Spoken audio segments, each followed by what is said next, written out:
Bienvenue à tous dans la dernière session de l'après-midi avant la plénière. Donc c'est encore une session qui va parler d'optimisation. Et là, on va écouter Laila Bouachi qui travaille chez Ertus Group, qui va nous parler de la planification des opérations de vendange dans une exploitation agricole. Donc 20-25 minutes max, et puis après il y a les questions. Bonjour à tous, je m'appelle Laila Bouachi, je suis développeuse R&D chez Ertus Group. Aujourd'hui, je vais vous parler de mon sujet que j'ai effectué lors de mon stage de fin d'études chez Ertus Group, qui porte l'intitulé de la planification des opérations de vendange dans une exploitation viticole. Alors, le travail se compose de plusieurs parties. Au début, je vais introduire le travail. Ensuite, je vais définir le problème en détaillant les différentes notations utilisées. Après, je vais vous exposer les modèles mathématiques et l'heuristique. Et ensuite, je vais montrer les résultats expérimentaux obtenus. Et enfin, je vais conclure par une petite conclusion pour indiquer quelques chemins possibles pour améliorer le travail. Pour introduire le travail, je vais commencer par vous présenter le problème. Alors, la vendange est la récolte des raisins destinés à la production du vin, qui passe par un processus de vinification pour donner du vin, dans une durée de temps réduite qui concrétise tout un an de travail. La date optimale pour vendanger est définie selon la maturité des raisins, elle-même déterminée par des critères physico-chimiques, par exemple le degré potentiel de l'alcool mesuré par le taux de sucre, l'acidité et le pH. Après avoir défini la date optimale de vendange, les vignerons commencent à vendanger leurs parcelles en utilisant deux méthodes, soit la vendange à la main ou la vendange à la machine. Et des fois, on peut avoir les deux méthodes à la fois. Et après avoir récolté les raisins, les vignerons assurent l'acheminement de la quantité récoltée au lieu de vinification,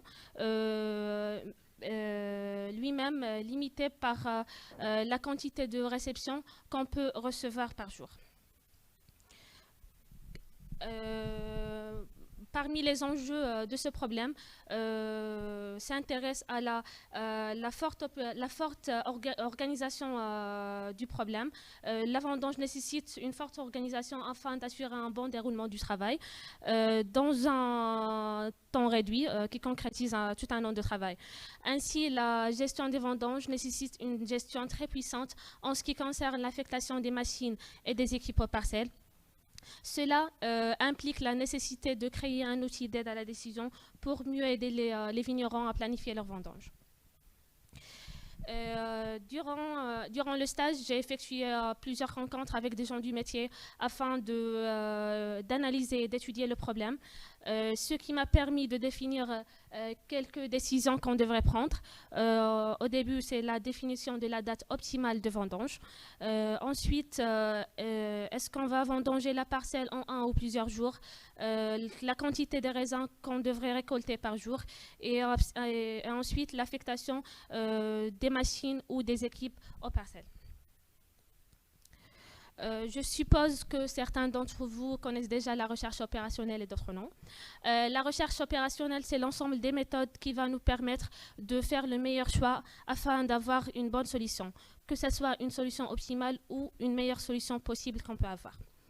Elle consiste à utiliser des méthodes et des modèles pour résoudre des problèmes complexes d'organisation et de planification, tels que notre problème qui consiste à la planification des opérations de vendange. Par exemple, si on veut définir un problème quelconque, on le définit par un objectif à atteindre ou plusieurs objectifs, des décisions à prendre et des contraintes à respecter. La modélisation mathématique consiste à écrire tout ce qui était exprimé au début en mots, en faisant intervenir des variables qu'on appelle des variables de décision, et à l'aide des données du problème, on peut construire notre modèle en mettant en place l'objectif et les contraintes à respecter. Je vais passer maintenant à vous montrer les différents ensembles que j'ai utilisés pour pour modéliser le problème. L'ensemble I indique l'ensemble des parcelles. L'ensemble J indique l'ensemble des déchets qu'on peut utiliser pour envoyer la quantité récoltée. L'ensemble T indique l'intervalle de temps pour vendanger les parcelles. L'ensemble M indique l'ensemble des machines qui peuvent vendanger les parcelles. Et enfin, l'ensemble E indique l'ensemble des équipes qui peuvent récolter les raisins dans une parcelle. Les différentes notations que j'ai utilisées pour modéliser le problème. Au début, il s'agit du prix d'une tonne de raisin dans une parcelle I, autant T. La quantité journalière à récolter dans une parcelle I en T. Ensuite, la quantité totale à récolter dans une parcelle. Le CJT, c'est la capacité du CJ autant T. Le HMIM, c'est le nombre d'heures nécessaires pour vendanger une parcelle I, par une machine M. Le D, c'est la disponibilité de la machine M. Le HEIE, c'est le nombre d'heures nécessaires par une équipe E pour récolter les raisins d'une parcelle I. Et enfin, c'est le DE, c'est la disponibilité de l'équipe E autant T. Passons maintenant à la modélisation du problème. Avant de passer au modèle mathématique, je vais vous montrer les variables des décisions utilisées dans le modèle. Le XIJT, c'est la quantité récoltée dans une parcelle I autant T à destination au chez J. Le ZIJT c'est une variable binaire. Elle prend 1 si on commence à vendanger la parcelle I autant T à destination chez J. Le VIT, c'est une variable binaire. Elle prend 1 si on vendange la parcelle I en T. Le YJT prend 1 si on utilise le chez J en T. Le sigma MIT prend 1 si la machine M vendange la parcelle I en T. Le alpha EIT prend 1 si l'équipe E vendange la parcelle I en T. Et le gamma MIT et le bêta EIT, il s'agit respectivement du ratio utilisé par la machine ou l'équipe pour vendanger la parcelle I. Alors, l'objectif de notre problème d'optimisation s'agit de maximiser le revenu de la récolte tout en multipliant le prix de raisin d'une parcelle fois la quantité récoltée X. Dans cette diapo, je vais vous montrer une partie des contraintes. Cette première partie concerne la date de vendange. Je vais commencer à vous expliquer les contraintes. La première contrainte dit que la parcelle doit être commencée en un seul jour T. La deuxième contrainte signifie qu'on peut affecter une parcelle I à un seul site de réception J. La troisième contrainte désigne qu'une parcelle I peut être vendangée en plusieurs jours. La quatrième contrainte signifie que si on lance une parcelle pour être vendangée, il faut forcément la vendanger. Et la dernière contrainte signifie que si on vendange une parcelle, elle doit être déjà commencée à l'avance. La suite des contraintes concerne la quantité à récolter dans chaque parcelle. La première contrainte signifie que la quantité récoltée dans une parcelle I en T ne doit pas dépasser une certaine estimation journalière. La deuxième contrainte signifie que toutes les grappes de raisin dans une parcelle I doivent être vendangées.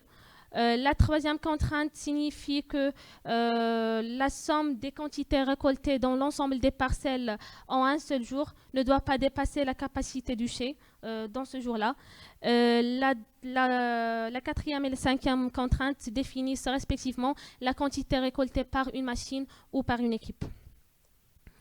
La dernière partie des contraintes concerne l'affectation des machines et des équipes. La première contrainte signifie qu'une parcelle peut être vendangée soit par une machine ou par une équipe ou par les deux à la fois, ainsi que on ne peut affecter à une parcelle qu'une seule machine. La troisième contrainte dit qu'on peut affecter qu'une seule équipe à une parcelle I. La quatrième contrainte signifie que le nombre d'heures utilisées par une machine pour vendanger une parcelle I ne doit pas dépasser la disponibilité de la machine dans ce jour-là. Pareil pour l'équipe, le nombre d'heures utilisées par l'équipe pour vendanger la parcelle I ne doit pas dépasser la disponibilité de l'équipe. Et les deux dernières contraintes désignent la liaison entre les variables continues qui concernent le ratio d'heures utilisées par la machine ou l'équipe avec les variables binaires qui dit si on affecte cette machine ou l'équipe à cette parcelle-là. Maintenant, je vais passer aux deuxième modélisation. L'idée générale de cette modélisation, c'est de pouvoir traiter le problème en considérant des regroupements de parcelles au lieu de traiter une parcelle une par une. On s'est basé sur une heuristique pour sélectionner les parcelles qui ont un maximum de PIT sur QI, qu'il s'agit du ratio du prix de raisin dans la parcelle INT sur la quantité, le même jour T. Du coup, on crée des regroupements de parcelles RMT, qu'il s'agit d'un ensemble de parcelles qu'on peut vendanger le même jour T en utilisant la machine M. Et on a créé aussi des regroupements de parcelles RET, qu'il s'agit d'un ensemble de parcelles qu'on peut vendanger le même jour T par une équipe E. Du coup, les nouvelles contraintes qu'on a, la première contrainte, il s'agit aussi de pouvoir vendanger une parcelle I, soit par une machine ou par une équipe ou par les deux à la fois. Et les deux dernières contraintes désignent qu'on doit avoir qu'un seul regroupement par une machine et par une équipe. Et, durant le stage aussi, j'ai pu faire une heuristique pour pouvoir traiter le problème différemment. L'idée générale de cette heuristique, c'est aussi de calculer le ratio de PIT sur la quantité dans la parcelle I de chaque parcelle. Ensuite, on récupère le max de ce ratio-là pour toutes les périodes de T appartenant à T. Ensuite, on sélectionne les parcelles qui ont un maximum le même jour T. Et on les trie en ordre décroissant de PIT sur la quantité. Après, on calcule le nombre de jours nécessaires pour vendanger une parcelle. Et pour ce faire, on calcule le max de la partie supérieure de la quantité des raisins dans une parcelle sur la capacité du site de réception. Ensuite, la partie supérieure du nombre d'heures nécessaires pour vendanger une parcelle par une machine M sur la disponibilité de la machine. Et enfin, le nombre d'heures nécessaires pour vendanger la parcelle I par l'équipe E sur la disponibilité de l'équipe. Ensuite, on s'assure si la parcelle ne respecte pas la capacité du chai ou la disponibilité de la machine ou de l'équipe dans ce jour-là. On la vendange sur le nombre de jours qu'on a calculé en commençant à T. Et sinon, on la vendange à T et on refait le même fonctionnement jusqu'à ce que l'une des contraintes n'est plus respectée. Et du coup, on prend la première parcelle qui ne respecte pas ces contraintes-là et on la vendange dans un autre jour. Et du coup, on retourne à l'étape numéro 2 pour choisir le jour le plus avantageux pour vendanger cette parcelle. Dans cette partie-là, je vais vous montrer les résultats expérimentaux que j'ai obtenus après avoir testé le premier modèle mathématique et l'heuristique. Pour les tests, j'ai effectué les tests sur un MacBook Pro qui possède un seul processeur Intel Dual Core i5 dans sa vitesse c'est 2,7 GHz et une mémoire de 16 Go.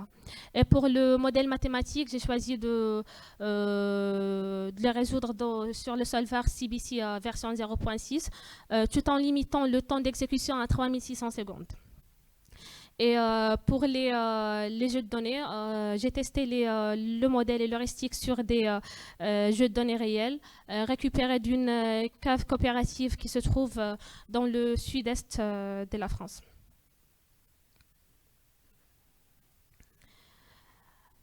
On a ce tableau-là qui synthétise un peu les résultats du modèle mathématique. Chaque colonne exprime respectivement le nom de l'instance, le nombre de parcelles qu'on a dans chaque instance, le nombre de variables et le nombre de contraintes, le temps d'exécution, le nombre d'itérations et le gap qui se calcule de la façon suivante, la borne primale moins la borne duale sur la borne primale, et la fonction objective qui est la valeur finale obtenue après avoir résolu le modèle. Comme vous remarquez, le temps d'exécution il varie différemment selon la taille de l'instance. Pour les 3 premières instances, Colombar, AOP et Vermentino, on remarque que le temps d'exécution reste négligeable. Et il est 100 fois plus grand pour les instances Syrah et Chardonnay. Et pour l'instance Merlot, il dépasse les 3600 secondes. Et pour le gap, on remarque que pour les 5 premières instances, le gap il est égal à 0, ce qui signifie qu'on a bien obtenu la solution optimale. Et pour la dernière instance, il est égal à 3,1 fois 10 à la puissance moins 5, parce qu'on a limité le temps d'exécution à 3600 secondes. Du coup, on n'a pas obtenu la valeur optimale de cette instance-là. Cette valeur reste très petite et proche de 0, ce qui signifie qu'on a obtenu une valeur qui est très proche de l'optimale. Le résultat, après avoir résolu le modèle mathématique, se présente sous forme de ce tableau-là, qui contient toutes les informations concernant la planification des vendanges. Dans la première figure, on remarque que toutes les parcelles ont été vendangées en un seul jour et par une machine, sauf la parcelle numéro 3. On remarque qu'elle était vendangée par une machine et par une équipe. Et cela est dû au fait de la difficulté d'accéder à certaines zones par une machine. Et du coup, on est obligé d'intervenir une équipe pour vendanger cette partie-là. Sur la deuxième figure, on remarque qu'il y a une certaine parcelle qui ont été vendangées en plusieurs jours, parce que le nombre d'heures nécessaires pour vendanger ces parcelles-là, il dépasse la disponibilité de la machine dans ce jour-là. Pour la résolution de l'heuristique, on a testé l'algorithme sur les mêmes instances. On remarque que le temps d'exécution de l'heuristique il reste petit, tout en ayant une bonne solution de la fonction objective qui est proche de la valeur qui est proche de la solution du modèle mathématique. Le résultat de l'heuristique se compose de 3 tableaux. Le premier tableau concerne l'identifiant de la parcelle, le jour de la vendange et la quantité récoltée dans chaque parcelle. Le deuxième présente la machine affectée aux parcelles et le nombre d'heures utilisées par cette machine. Et le dernier tableau affiche l'équipe affectée à chaque parcelle et le nombre d'heures utilisées par cette équipe-là. Comme vous le remarquez, on a obtenu le même résultat qu'on a obtenu quand on a résolu le modèle mathématique. Toutes les parcelles ont été vendangées en un seul jour et par une machine, sauf la parcelle numéro 3 qui était vendangée en utilisant les 2 méthodes. Et cela est dû au fait du même raison que je vous ai expliqué tout à l'heure. Prenons ce cas de figure d'une parcelle, le numéro 181. Cette parcelle-là nécessite généralement 16 heures et 11 minutes pour être vendangée par une machine qui est disponible que 7 heures. Et du coup, ce qui explique le résultat qu'on a obtenu sur cette figure.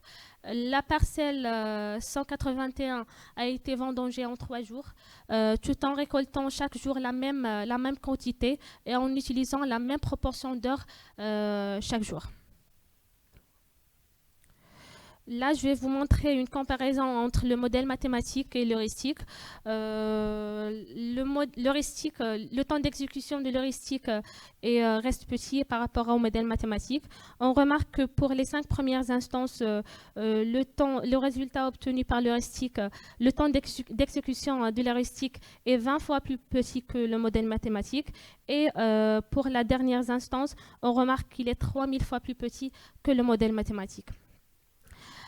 Pour le gap, on a utilisé un gap entre l'heuristique et le modèle mathématique qui se calcule de la façon suivante. Le résultat du modèle moins le résultat de l'heuristique sur le résultat du modèle. Pour les 4 premières instances, il est égal à 0, ce qui signifie que la solution obtenue par l'heuristique est égale à la solution obtenue par le modèle mathématique, ce qui signifie qu'on a bien obtenu la solution optimale. Et pour les 2 dernières instances, on a une solution, on a un gap qui est proche de 0, ce qui signifie qu'on a une solution qui est très proche de l'optimum.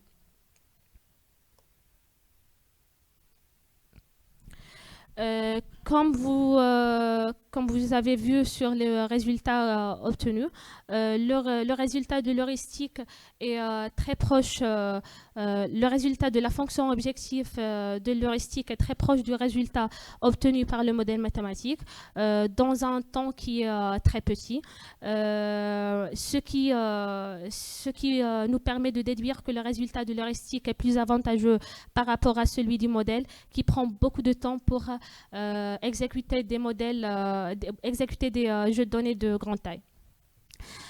Par ailleurs, il y a d'autres contraintes qu'on peut rajouter du modèle qu'on n'a pas traité dans notre modèle.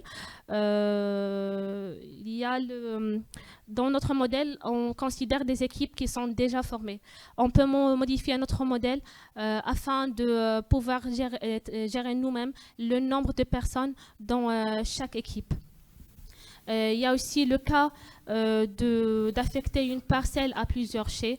Et ce cas, on l'a trouvé en Champagne. Des fois, il y a des parcelles qui peuvent être affectées à plusieurs chais. Il reste encore à développer encore plus l'idée de la deuxième modélisation et la coder par la suite. Et pour le dernier point, il s'agit de tester une autre approche pour le modèle. Il s'agit de la génération de colonnes. Quand on a un problème où on a un grand énorme de variables de décision, on peut traiter le problème en générant juste une partie qui peut être susceptible de nous améliorer la solution. Et merci pour votre attention. Okay, merci.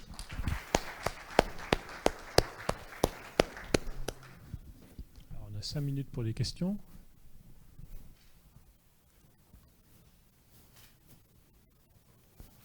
Ouais.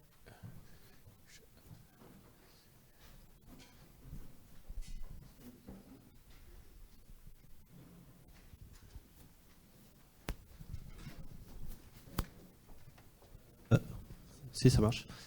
Juste une question, vous comparez l'heuristique et le modèle mathématique. Vous avez essayé d'utiliser les résultats de l'heuristique pour justement améliorer les résultats du MIP?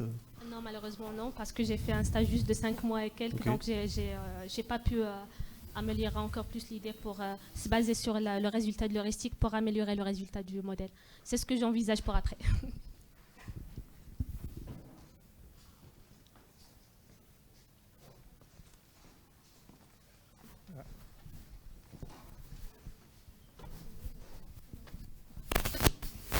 Si, je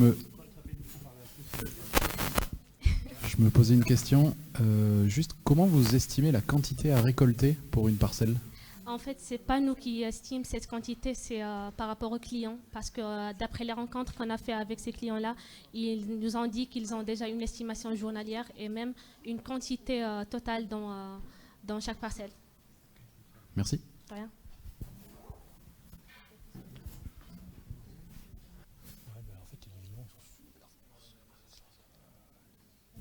Ouais. Du coup, est-ce que le modèle mathématique ou l'heuristique ont été pris par qui vous a embauché? Et si ça a été convaincant, est-ce qu'ils ont accepté du premier coup ou bien ça a pris du temps pour les convaincre par rapport à ça? Pour les sociétés, ils sont satisfaits de cet algo-là. Mais pour l'instant, on doit encore faire des rencontres avec des clients pour savoir si ce problème-là, ça va leur intéresser. Parce qu'il y en a des gens qui utilisent juste des versions papier, des choses plus simples. Donc, ça serait un peu compliqué pour eux pour utiliser un logiciel qui peut être difficile pour eux. Donc, pour l'instant, on doit savoir si les clients ils sont intéressés par le problème pour qu'on continue de travailler là-dessus. D'accord, merci. Voilà. Moi, j'avais une petite question aussi. Oui. Donc, là, bon, ouais, c'est moi qui avais suivi le stage, hein, donc, je connais un peu. Là, le problème, il est considéré comme déterministe, donc on suppose qu'on connaît le temps que vont mettre les gens pour vendanger, etc. En pratique, c'est probablement pas tout à fait vrai. Oui. Et donc, parce que là est-ce que faire un modèle exact pour ce problème-là, alors qu'en fait les données sont quand même un peu approximatives, Ouais. est-ce que ça vaut le coup de pousser vraiment l'approche exacte, ou est-ce que c'est plutôt essayer d'avoir des données plus précises pour avoir des Essayer, résultats? pardon. Est-ce que c'est pas plutôt les données qui doivent être plus... Ou alors passer carrément sur des modèles type stochastique pour prendre en compte le fait qu'on a une incertitude quand même assez importante sur les temps Oui, c'est ce qu'on pense aussi, c'est de passer par le problème stochastique comme ça, parce qu'on a des trucs qui sont incertains. La quantité à récolter dans chaque parcelle, ça reste un truc qui peut pas être déterministe. Donc, on peut passer par le problème stochastique. Mais pour l'instant, on ne sait pas sur quoi on va continuer dans le projet. D'accord, mais ça c'est plutôt sur les quantités que sur les temps. Oui, le temps de vendange, parce qu'il y a aussi la contrainte du météo qui peut intervenir. Donc il y a plein de trucs incertains. Okay.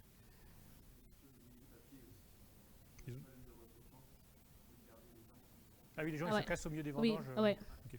Ils peuvent commencer le matin, après au bout d'une heure, ils peuvent se casser pour ne plus continuer les vendanges. Bon. Ok, est-ce qu'il y a d'autres questions? Dans ce cas-là, merci encore.